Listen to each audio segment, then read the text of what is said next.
तो बेरहमी से कत्ल किया गया था सौरभ का, लेकिन इस पूरे मामले में रोजाना नए खुलासे हो रहे हैं। अब मुस्कान और साहिल ने पुलिस के सामने क्या क्या राज उगले हैं, एक एक कर सबसे पहले आपको बताते हैं। इसे हत्या नहीं बल्कि वध मान रही थी मुस्कान, और इस पूरे मामले को लेकर के जो जानकारी आ रही है उसके मुताबिक छोटी मोटी नौकरी करता था सौरभ, ये बात उसने पुलिस को बताई है। और साथ ही साथ 3 साल में सिर्फ 6 महीने के लिए वो बाहर गया था। दरअसल पहले यह खबर आई थी कि मर्चेंट नेवी में काम करता था सौरभ, लेकिन मुस्कान का यह दावा है कि सौरभ नशे का आदी था। सौरभ जो है वो मर्चेंट नेवी में नहीं काम करता था, बल्कि वो छोटी मोटी नौकरी किया करता था। और शादी के बाद कुछ समय तक वो ससुराल में भी रही थी। ससुराल यानी कि सौरभ का घर, वहां भी रही थी, लेकिन परिवार से नहीं बनने की वजह से वो वहां से अलग हुई और किराए पर मकान लेकर के रहते थे। और इस वजह से वहां दोनों के बीच विवाद भी होता था। और सौरभ को लेकर के घर वाले उसके जो है कोई करोड़पति नहीं है, ये बात भी मुस्कान ने कही है। मुस्कान ने ये भी कहा कि उसके घर का खर्च उसके पिता उठाते थे। ये आपको वो तमाम बातें बता रहे हैं जो पुलिस के सामने मुस्कान ने उगले हैं।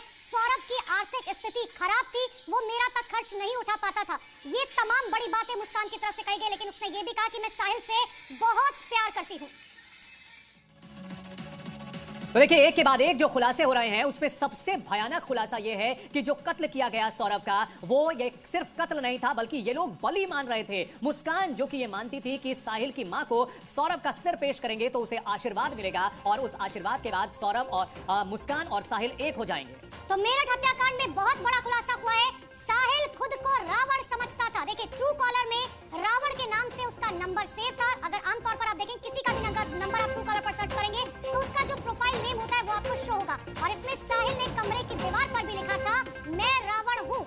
खुद को बार बार रावण बताने की वो कोशिश करता था। रावण जो कि प्रचंड शिवभक्त था, और ये भी खुद को शिवभक्त बताता था। शिव की फोटो भी थी। लेकिन यहाँ पर जिस तरह से तंत्र मंत्र किया करता था, एक के बाद एक नए खुलासे अब हो रहे हैं। और बलि दी गई थी सौरभ की। बलि इसलिए आमतौर पर दी जाती है देवी देवताओं को प्रसन्न करने के लिए, लेकिन यहाँ साहिल की मां को खुश करने के लिए यह बलि दी गई थी, जैसे कि अब तक की जानकारी मिल रही है। और मुस्कान का रावण दादा साहिल अंधविश्वास में विश्वास करता था और पूरी तरह से तंत्र मंत्र में शामिल रहता था। अपनी दीवार पर खुद को उसने बार बार रावण लिखा था।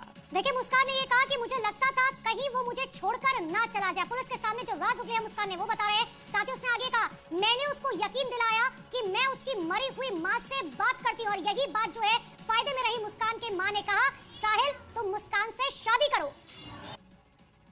तो वो शंकर है और मैं पार्वती। सोचिए, तंत्र मंत्र और बलि का ये जो पूरा गोरख धंधा है वो कुछ इस तरह से है कि साहिल की मरी हुई मां से मुस्कान बात करने का दावा करती थी, और साहिल को बाकायदा यकीन दिलाती थी कि वो साहिल की मरी हुई मां से बात करती है। और उसकी मां ने ही ये कहा है कि सौरभ का वध कर दो। इसके बाद वो सर लेकर के उसके घर जाते हैं दोनों, और वहां पर आशीर्वाद मांगते हैं साहिल की मरी हुई मां से। और सौरभ इस बीच में शिकार बना तंत्र मंत्र का, बेवफाई का, और उसका बेरहमी से कत्ल कर दिया गया। कटा हुआ सिर लेकर के खुश हो जाएगी साहिल की मां और हमें एक होने का आशीर्वाद दे देगी। तो देखिए, पुलिस के सामने भयानक सच्चाई उगल रही है। सौरभ की पत्नी मुस्कान और मुस्कान का प्रेमी साहिल। घुसने से पहले आप तस्वीर देखिए, ये एक हैंगर लगा हुआ है। उस हैंगर के जरिए यहाँ पर देखिए बादलों के चित्र हैं, झोपड़ी हैं, घर है, और यहाँ नदी है। यानी सपनों का घर बनाया हुआ था। और अंदर की तस्वीर हैरान कर देगी। अंदर की तस्वीर दिखाना, सबसे पहले दरवाजे पर नमक स्वाद अनुसार, अकर औकात अनुसार, यानी ये पोस्टर इस कमरे पर लगाया गया है। और यहाँ आने के बाद एक अजीब सी सिहरन, एक अजीब सा मैं महसूस कर रहा हूँ। अगर मैं इस कमरे में पहुँचा हूँ, तंत्र विद्या की चीज़ें बहुत कुछ सामने आए कि इसी कमरे में तंत्र विद्या साधना साहिल के द्वारा किया जाता था। और तस्वीरें देखता हूँ इस कमरे के पीछे की, और यहाँ पर अपने कैमरामैन को, विक्रम को बोलूँगा कि वो तस्वीरें दिखाएं। और यहाँ पर देखिए इस कमरे की पीछे की तस्वीर, और इस कमरे के पीछे एक पिंजरा है, और इस पिंजरे से ये चिड़ियाँ उड़ती हुई नज़र आ रही है। और यह चारों तरफ पेड़ के शाखाएं हैं, और इन शाखाओं से बीच चिड़ियाँ पंछी उड़ते हुए नज़र आ रहे हैं। और सामने एक महिला के साथ एक बच्चे की तस्वीर। बताया जा रहा है कि ये साहिल की बचपन की तस्वीर है उसकी माँ के साथ, क्योंकि जब साहिल का जो मोबाइल फ़ोन था उसमें जो चैट बरामद किया गया, उस चैट से वो अपनी माँ के नाम से आईडी बनाकर उसके ज़रिए बात किया करता था। यानी आत्माओं से बात किया करता था, अपनी माँ के आत्मा से बात किया करता कि उसकी माँ गुजर चुकी थी।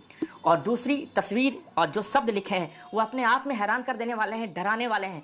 उस शख्स ने यहाँ रावण में, यानी अपने आप को कहीं ना कहीं रावण बताने की कोशिश की गई है। और वहीं रावण शिव का भक्त था। भगवान शिव की तस्वीरें हैं और भगवान शिव की तस्वीरें हैं, दीवार में पोर्ट्रेट की गई है। एक चीज़ और यहाँ पर महत्वपूर्ण है, 4:20 यानी ये समय अंकित किया गया है 4:20, यानी इसका मतलब है कि जब